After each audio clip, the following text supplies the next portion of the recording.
Today is the 105th anniversary of the Spanish flu in the United States. On March 11, 1918, the first cases of the Spanish flu were detected at Fort Riley in Kansas.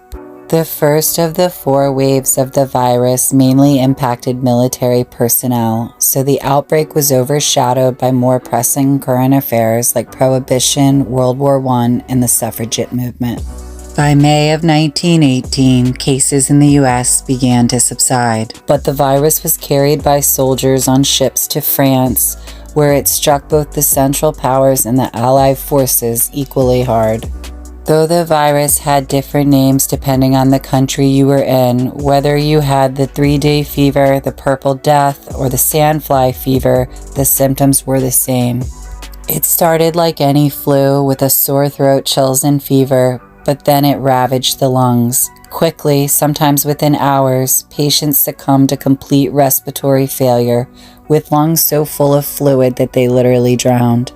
Although the flu was common, that virus was different. It attacked healthy adults more often than the elderly, the young, or those with compromised immune systems.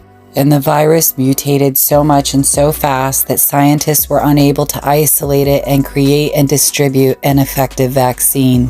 Within 4 months, the virus had rounded the globe and returned for a second, more deadly wave in the United States.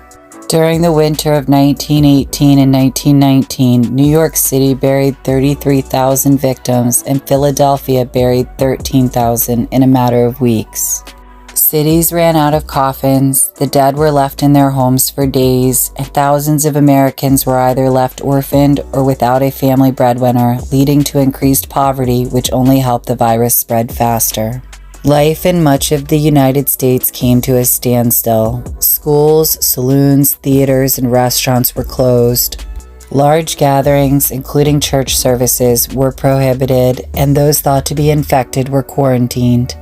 A campaign began to educate the public on the spread of infection and encourage the use of masks to slow the spread of the virus. By April of 1920, the 4th and final wave of the Spanish flu ended, although like most flu viruses, a mutated and much more mild version of the virus still exists today. Over the 25 months that the virus ravaged the globe, there were over 50 million deaths worldwide, including 675,000 Americans. In all, more Americans lost their lives to the Spanish flu than World War I, World War II, the Korean War, and the Vietnam War combined. Interestingly, today is also a coronavirus anniversary. 3 years ago, on March 11, 2020, the World Health Organization declared the COVID-19 outbreak a pandemic. Be sure to follow if you'd like to see tomorrow's Today in History.